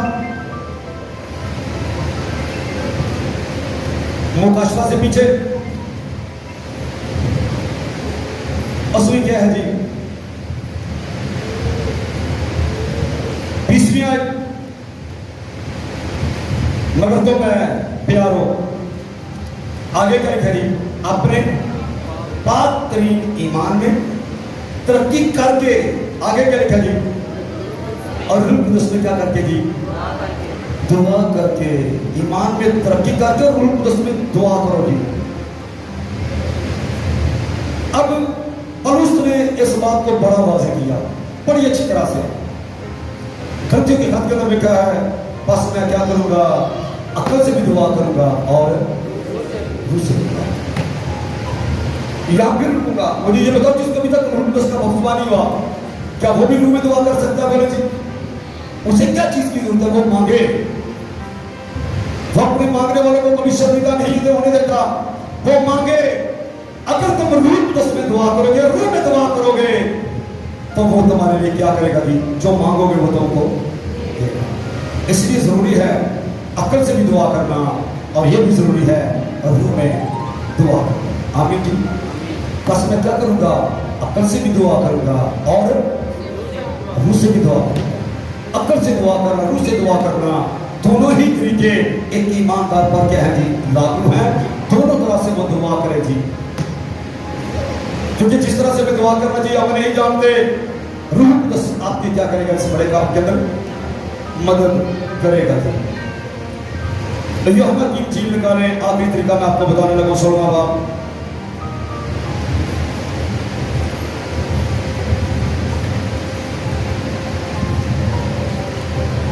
सोलहवें बाब की ये 24वीं आयत है और बड़ी खास बात है। तो यूहन्ना की मार्फत लिखी गई इंजील 16वां बाब 24वीं आयत। क्या लिखा यहां पर? अब तक तुमने मेरे नाम से कुछ नहीं मांगा, मांगे थे ताकि तुम्हारी खुशी पूरी हो जाए। मेरे नाम से तुम मांगते, पर मेरे नाम से नहीं मांगते। याद रखो, खुदा क्या है? रूह है, और इंसान क्या है? जिस्म है। एक जिस्म रूह से मांगे, कैसे आवाज आसमान तक पहुंचेगी? इसलिए रूह कुदस की जरूरत है, और इसलिए दरमियानी की भी क्या है जी? जरूरत। आमीन जी। ऐसे दरमियानी की जरूरत है जिसका तलब जिस्म के साथ भी हो और जिसका तलब रूह के साथ भी हो।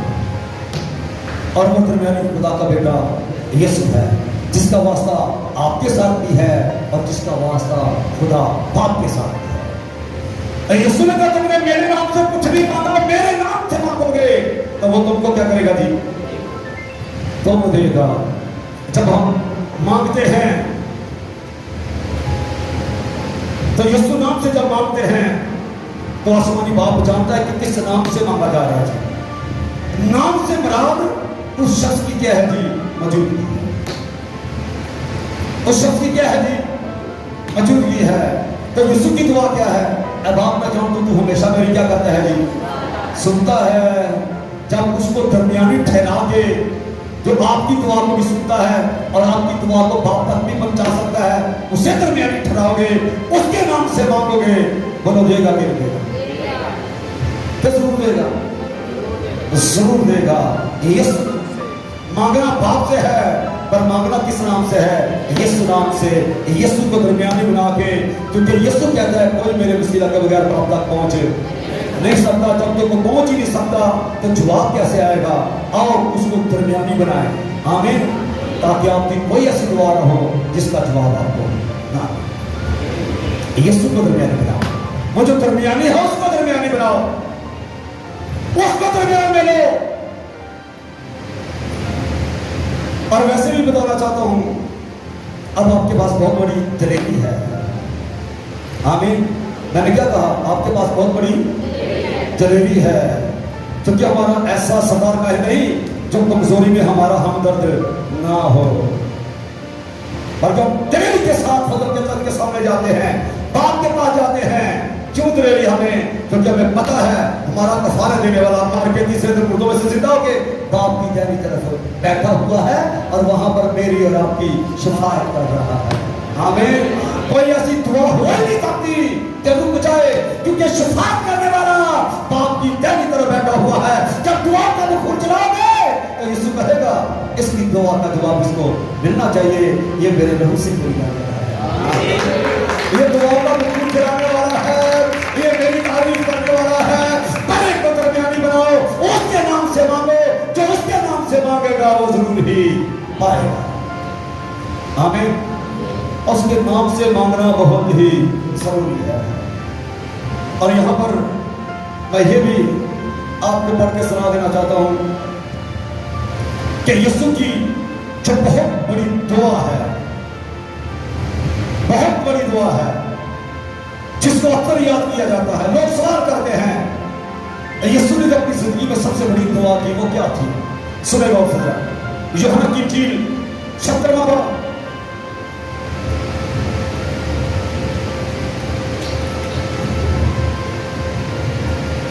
20वें से बहुत बड़ी दुआ जिसने आपके लिए की।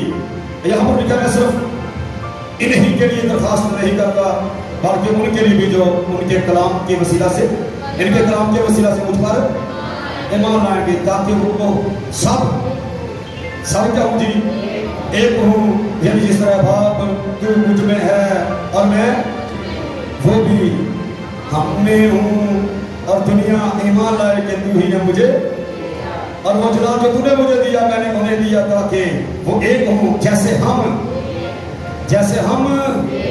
एक हैं। यीशु ने बहुत बड़ी दुआ ईमानदारों के लिए की, आपके लिए की, मेरे लिए की। अब आप चाहते हो जिस तरह मैं और तू एक है, ये भी हम में एक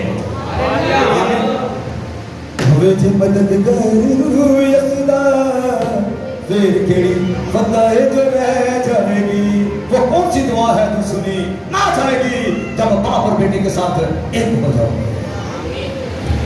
इसलिए जरूरी है एक ईमानदार जो है दुआओं का भरपूर चलाता है। मसीह से मुलाकात के बाद दुआया जिंदगी का बनना इस बात का निशान है कि वाकई इसकी मुलाकात यीशु से हुई है। इसलिए जरूरी है एक ईमानदार काहिर होने के नाते, शाही काहिर होने के नाते दुआ का भूख जलाता रहे और उसकी तारीफ करता रहे। और यीशु की दुआया जिंदगी मेरे और आपके लिए नमूना है। आमीन जी। सोचे क्यों मुंतशिर हो जाती है, कोठरी में चले जाओ, पक करने की बजाय उस तरह से दुआ करो जिस तरह सुनने वाले की मर्जी है। आमीन। उसकी मर्जी ये है कि आप रूह कुदस से मदद मांगे। आमीन। कितने के जिस तरह हमें दुआ करने की हम नहीं जानते, रूह कुदस क्या करता है, हमारी मदद करता है, हमारी रूह के साथ मिलकर ऐसी आहें बार-बार की शिकायत करते हैं जिस तरह सुनने वाले की। तो जब उसकी मर्जी के मुआफिक दुआ करोगे तो कभी दुआ नहीं रुकेगी। आमीन। जब दिल से नफरत को, शिकायत को, शक को दूर करोगे कोई दुआ आपकी रुकेगी नहीं। जब ईमान से दुआ मांगोगे कोई दुआ आपकी रुकेगी नहीं। आमीन।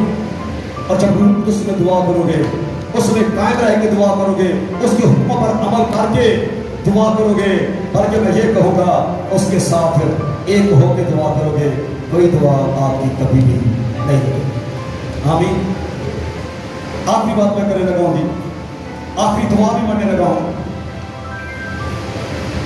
क्योंकि पैदाइश से शुरू किया गया था कि उस वक्त लोग यहोवा का नाम लेके दुआ करना शुरू हो गए। मुकाशवा 22वां बाब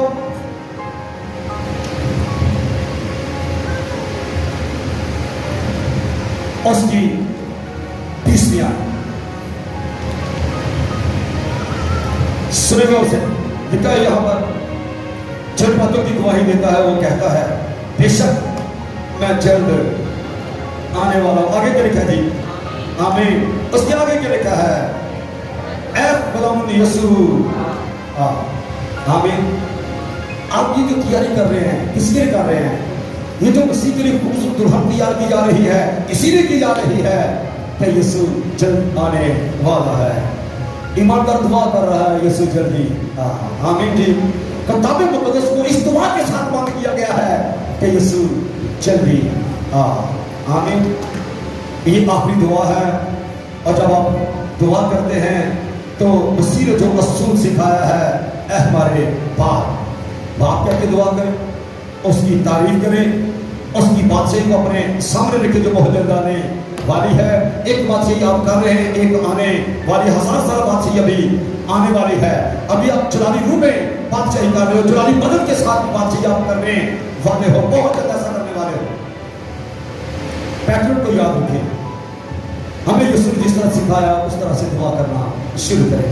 आमीन। करनी चाहिए कि नहीं? दुआ करनी चाहिए कि नहीं? कब करनी चाहिए? हर वक्त करनी चाहिए। अब भी करनी चाहिए कि नहीं? अपने कदमों पर करेंगे, थोड़ा वक्त आप दुआ में गुजारेंगे, उसके बाद आप दुआ रबानी बरकत के करवा दोगे और उसके बाद आपके लिए खाना बिल्कुल तैयार, आपका इंतजार कर रहा है। आइए जरा दुआ करना शुरू करें।